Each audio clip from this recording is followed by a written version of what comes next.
Good afternoon, students. One second, let me record.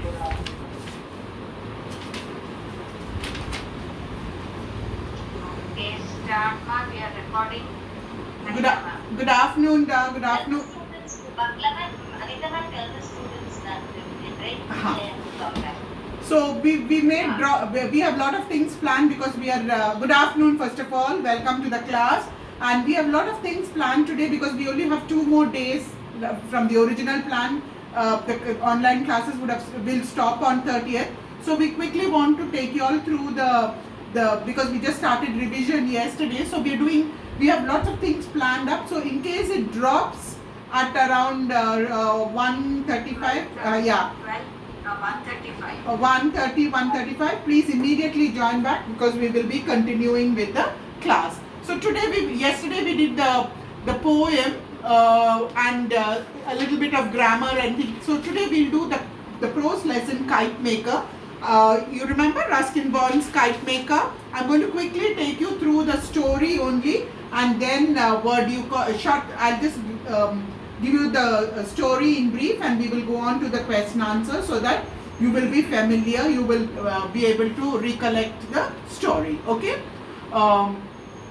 The Kite Maker by Ruskin Bond is a moving story about the expert kite maker Mahmood and the world he belonged to. Okay, the olden days, the 30s, the 40s, and the 50s, where people lived a very leisurely life, where they enjoyed them. The pace of life was not what it is like it is today. Okay, this pace picked up in the 90s and the 2000 and then 2020s, and now corona has slowed everything down again. Okay, life used to be something like this in the good old days.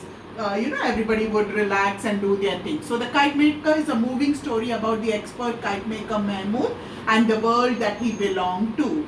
Watching his grandson Ali fly kites, Mahmood recollects a time when he was a well-known kite maker throughout the city for his special kites.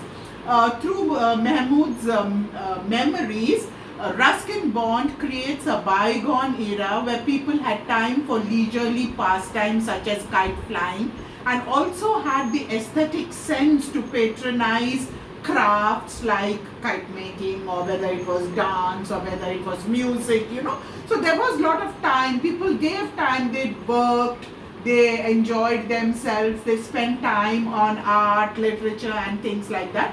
And Mahmood recollects that time, so when he was promoted because he was a master craftsman in making kites. In the bustle and the hustle of modern life and the materialistic city life, no one cares about either Mahmood or his mastery or his art for making kites, because nobody has the time to fly kites.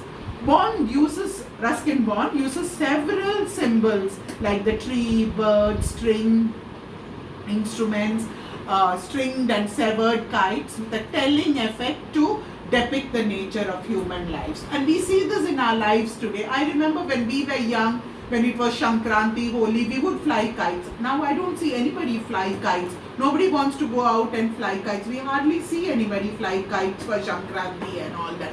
So times have changed, and customs, traditions change. So Mahmood, this old man, sitting in his courtyard and reminiscing about the bygone age where he was appreciated and well known as a master kite maker, and his little son there, grandson, Ali, whom he has nothing to give but this kind of this great tradition that he had, and he dreams of making a kite. That's the only thing that he can leave behind for his son. Okay, grandson.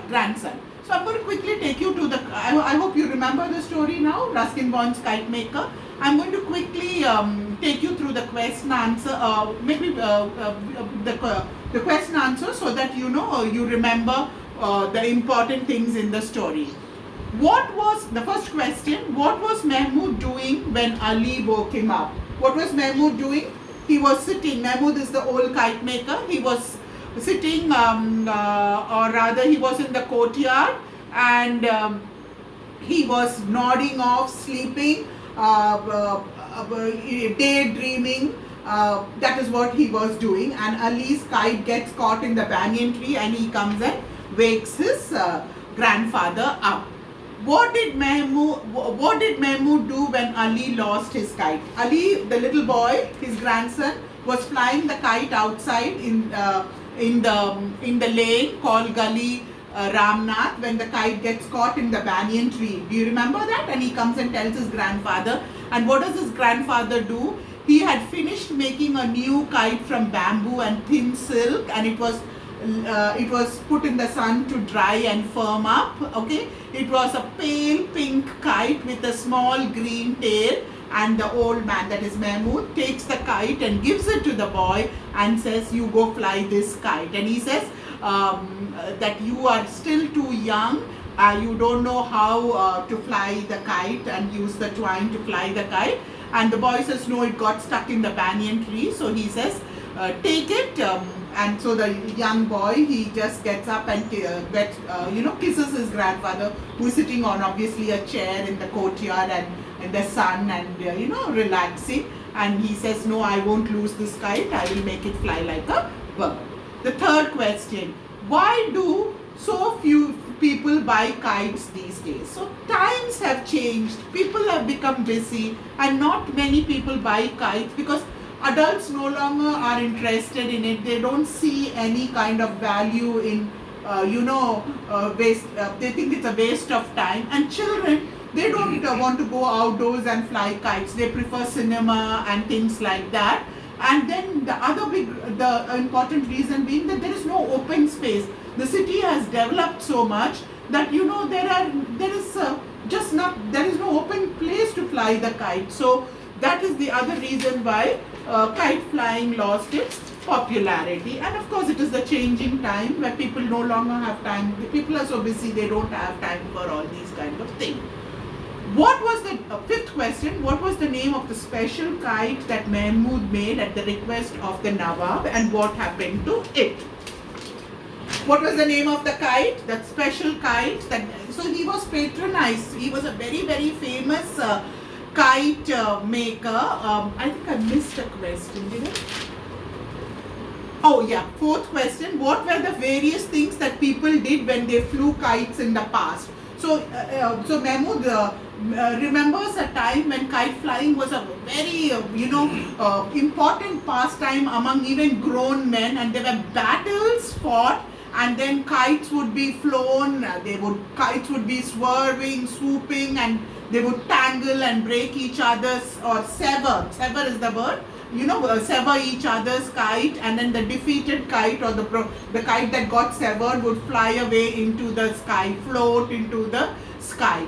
And there would be betting, and lot of money also exchanged hands during those times. Okay, that is how it was. It was like, it was a kind of gambling that, and a lot of people betted, and a lot of people took part in these kite flying incidents. And then the next question: what was the name of the kite, and what happened to it? That the kite that Mahmood made for the Nawab. So at the request of the Nawab, Mahmood made a very, very special kite, and it was called the dragon kite, and it had lot of tassels and discs and mirrors stuck to it, and it was so beautiful and so magnificent that people said that it had supernatural powers. And there was a large crowd that gathered in the open place to see the launching of this kite, and the Nawab was also present, and Mahmood's sons had to help him launch the kite, and it was with great difficulty that it launched because it was heavy, and and after some protest, because it was heavy, things dangling, mirrors dangling, and then the kite takes off, the magnificent dragon kite, and it rose into the air, and the wing came in the right direction, and nobody could do it except Mahmood, the master kite maker and flyer, and higher it went into the sky, the little mirrors glinting. It looked like little devil's eye. You can just imagine huge kite, dragon kite, flying, soaring into the sky. And then because it was a heavy kite and it had a mind of its own, it kept tugging at the twine, and Mahmood, his young son, everybody helping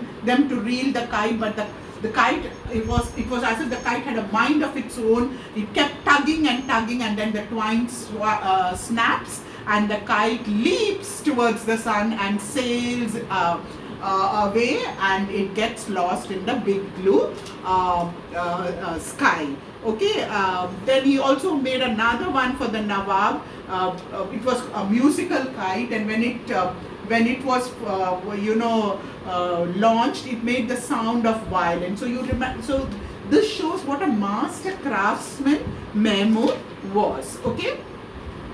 The next question 6. How many sons does Mahmud have, and where are they? Mahmud has 2 boys, both grown up. Okay. One was working in the local garage, and that is the son he stays, Ali's father. And then one boy was in Pakistan during the time of partition, and he could not rejoin. So one son in Pakistan and one son in India, and that is Ali's father, who works in the garage. Which are the 2 trees, 7th question, Mahmud and Ali are compared to? Is the comparison appropriate? Explain how. Very important. You remember the banyan tree that's there in Gali Ramnath, where Ali's kite gets stuck. And then there is this mimosa tree, a flowering tree that's growing in their compound. So Mahmud compares himself to the banyan tree, and Ali, the young grandson, to the mimosa tree, mimosa that is there at the end of the courtyard. So the banyan tree, centuries old, gnarled, old, huge canopy, and then that is Mahmud. Okay, and then the young tree that's growing straight, showing strength, that is Ali. Okay, so Mahmud says there is a great affinity between men and trees. They grow at the same place, and if they are not hurt, cut down, or starved, they will grow as magnificent creatures. And then he says, as they grow, the dignity with which human beings age, that's the same dignity with which a tree also ages. When they are young, they are like upright, in full growth, and then as they grow older, they show that grace with which they age. So the 2 trees being the banyan tree and the mimosa tree. Mahmud being the banyan or old banyan tree, and the young mimosa tree being compared to Ali, the grandson.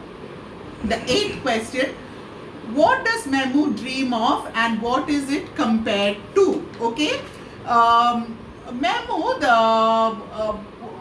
sitting on his chair, he is dreaming of making a beautiful kite, so powerful, and because he's a poor man, and now that he's not making kites any longer, he doesn't have a regular source of income, and he feels very bad that he has nothing to leave for his young son. So grandson Ali. So he dreams of making this fantastic, beautiful, powerful kite that would resemble the great white bird of the Hindus, because Mahmud is a Muslim kite maker, the Garuda, God Vishnu's famous Vahan or vehicle, and he wants to make that kite, and it would be a wonderful new kite for little Ali, and he would gift it to Ali. Okay, so that is his dream, that he would make a kite as powerful and as magnificent as the Garuda. Okay, and give it to Ali. 9th question, what did Ali find when he came asking about his mother? So only Mahmud, who is resting in the courtyard, and Ali, who is flying kites, are there at home. Obviously the father is in the garage, and the mother has gone out to the shop. So Ali comes running in to find out if his mother has come, and he finds his grandfather motionless and he was not answering. There was a slight slanting, his head was slanting, and Mahmud's head was slanting, and there was a little white butterfly that was resting on his beard, and then there was this gurgling noise that was coming from his mouth, like pebbles, faint sound of rubbing pebbles. And then when he shook his grandfather and put his hand on his shoulder, there was no response. So Ali got scared and ran into the lane shouting for his mother. The last question, what happens to the kite at the end of the story, and how is the ending related to the beginning of the story? So as obviously it is clear that Mahmood has passed away. Sitting there, he has passed away. The white butterfly flying away from his beard is his soul departing from his body. And and as Ali rushes out crying for his mother, you see the kite that was stuck in the banyan tree, you know, the torn kite, disentangling from the banyan tree and flying into the sky. And the story comes full circle, because the story starts with Mahmood resting in his courtyard and Ali flying, the grandson flying kites in the gully, and the kite getting stuck in the banyan tree. And the story ends, the Mahmood still in the courtyard, but he has passed away, he has died, and the kite, the famous kite maker, has died in ignominy, unrecognized. And as he passes away, just as his soul departs, the kite disentangles from the banyan tree and floats into the blue sky. Very, very symbolic, and that's how the story comes full circle. So that was the prose lesson Kite Maker for you. And so now we will move on to the next part of it. I hope you all understood. Yeah? Okay? Thank you.